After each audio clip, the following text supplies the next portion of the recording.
Hello. Ẹ̀yin èèyàn mi. Hmm. Ó ga ọ, ó ní lára, kò ráyé wá o. Wọ́n bá ní ìgbà tí àwọn Ọláfógídé dé ààfin lánàá, wọ́n ti ṣe kinní tán láyé ọ̀dọ̀ kábíyèsí, wọ́n ti ṣe gbogbo paternity verification ní ṣìráì fún àwọn ọmọ ìbẹ́ta. Àná tí mo sọ fún wa pé wọ́n náà pé 40. Wọ́n ya wá ni. Àwọn Ọláfógídé dẹ̀ ni àwọn chief originator tó jẹ́ pé wọ́n lọ ń pe gbogbo àwọn olóyè, wọ́n lọ ń pe gbogbo àwọn elders ní Ifẹ̀. Wọ́n náà péjọ sí ààfin lánàá. Wọ́n náà fẹ́ ṣe pé wọn ò gbà pé kábíyèsí ló ní ọmọ tí àwọn bẹ́ta yẹn. Ẹ̀wọ̀n pọ́n ti ṣe wúlẹ̀.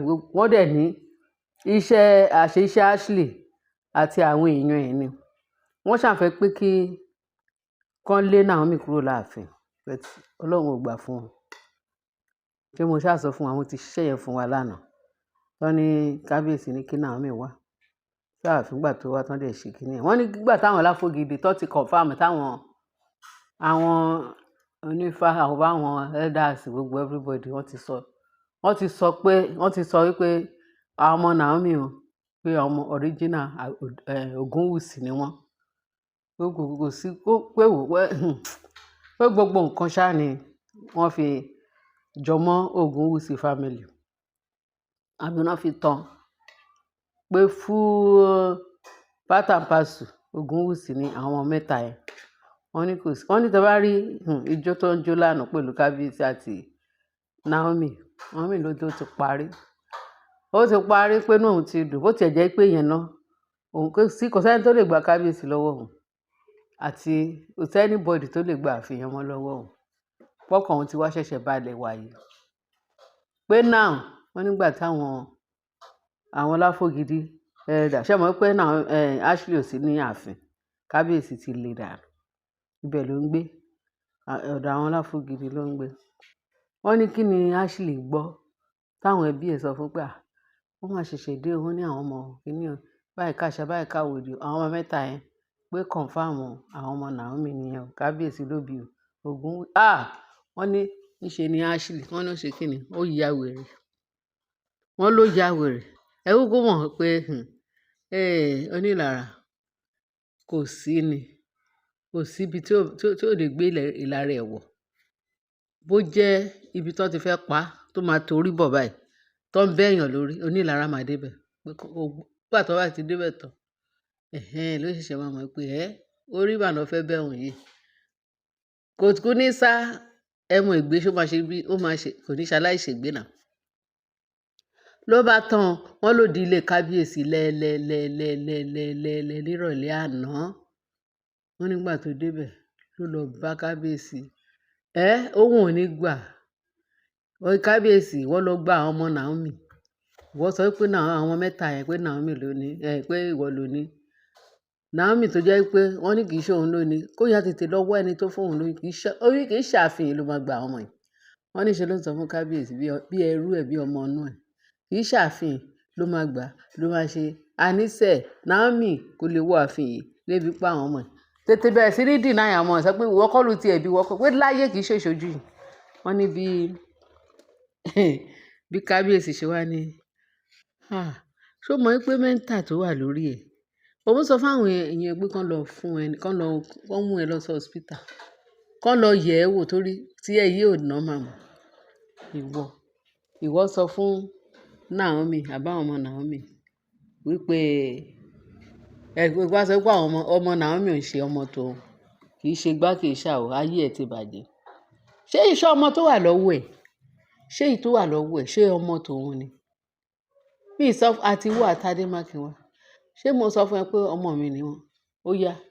Bí mo ṣe lajú mi sí, bí mo ṣe kí n tó dijú mi, kí n tó lajú mi kó yá tètè parẹ́ kúrò láàfin. Àti wọ́ àtàdé mákínwá pé kì í ṣe. Mo disown yín for life láti èmi títí láéláé. Ìwọ gbójúgbóyàwó ní kiri ṣe. Tó bá lọ wá bàbá ọmọ yẹn lọ kì í ṣe mi mo bí o. Outside. Ó ní ìdí láti wá sáàfin. Wọ́n ní bó ṣe tán. Wọ́n ní Ashley Arẹwà rọ̀bẹ̀, ó rọ̀bẹ̀. Bó wá ní ṣo fẹ́ gbọ́, ó yẹ bọ́ síta. Ọ̀ kí àwọn gáàdì kan ṣù ẹrù gùdù kan jù ẹ nù sí ẹ̀yìn géètì. Wọ́n ní bí Ashley ṣe bẹ̀rẹ̀ sí ní jàporó nìyẹn. Òun ò ní gbà o, wọ́n ti bribe kábíyèsí ti lọ bribe àwọn Shrine o. Ó lọ bribe àwọn onífá o. Ó lọ ṣe gbá, wọ́n ní ṣá o. Pé òun mọ̀ pé wọ́n ti lọ gba bribe, wọ́n ti lọ gba kinní. Òun àti Naomi ti lọ bribe àwọn onífá. Wọ́n ní ṣé kìí ṣe pé ọmọ yẹn ti ya wèrè lóòótọ́. Wọ́n ní kábíyèsí ni òun lọ bribe àwọn onífá. Òun bribe àwọn onífá, àwọn ò bribe àwọn onífá. Tí ò dẹ̀ yẹ kí irú ẹ̀ jáde láti ẹnu ẹ̀. Pé àwọn alálẹ̀ pé o tún ti wọ gàù. O tún ti wọ another gbèsè orí burúkú kó bẹ̀rẹ̀ sí ní máa pé tí wọ́n bá kì ẹ́ mọ́lẹ̀ táwọn alálẹ̀ bá mú ẹ pé live ẹ wọ́dẹ lọ. Ó ní bó ṣe lọ nìyẹn. Ó ní bó ṣe ru Ashley. Ó wá ní kí gbogbo everybody pé kán ru Ashley bọ́ síta lánàá yìí. Wọ́n mà ní kì í ṣe kékeré. Kí Ashley ni wọ́n ní kábíyèsí lọ bribe. Bribe àwọn onífá àbí àwọn alálẹ̀ ní Shrine. Shrine tó ń gba bribe iṣẹ́ tó gbọ́ yẹn rí ẹ̀yin èèyàn wa. Ẹ mọ̀ pé Ashley ó ní bó ṣe jẹ́. Mi ìdẹ tí ẹ̀ kì í gbà ọ̀rọ̀ ẹ̀ gbọ́. Mi ì gbọ́ ọ̀rọ̀ ẹ̀ gbọ́. Torí tó bá ṣe anyhow kí Queen Naomi kó fi ṣe ṣìkàṣìkà. Ó kàn ní pé disturb tó máa disturb kábíyèsí tó bá gba Ashley láàyè kó túbọ̀ máa wọnú ààfin. Á jẹ́ pé gbogbo wọn pátápátá náà jọ sùn sójú kan tó wọ́n kọrí síbẹ̀. Bẹ́ẹ̀ ni o, ọ̀rọ̀ Ashley ẹ má yẹ kó jọ wá lójúmọ́ o. Torí ó dàbí pé ó ní bó ṣe jẹ́. Ẹ̀yin èèyàn mi, ṣé ó yẹ kí Ashley kó gbójúgbẹ́ wọ́n ń gé lọ́wọ́ ó tún ń bòrùka? Ṣé ó yẹ kó tiẹ̀ túbọ̀ máa wọ ààfin? Wọ́n ti lé ẹ dànù. Ẹ rí pé ìtorí ìlara yẹn ó tún já wọ ààfin. Ó já wọ ààfin pé wọ́n ní kò tiẹ̀ jẹ́ káwọn fámílì ẹ̀ tiẹ̀ sọ̀rọ̀ àwọn ọmọ mẹ́ta yẹn délẹ̀. Kó di fẹ́fẹ́fẹ́fẹ́fẹ́ pé àwọn pípù yẹn ti wá sọ pé ó ti tán dì wọ́n. Pé tí ò bá jẹ́ pé ó ṣì ṣojú àwọn.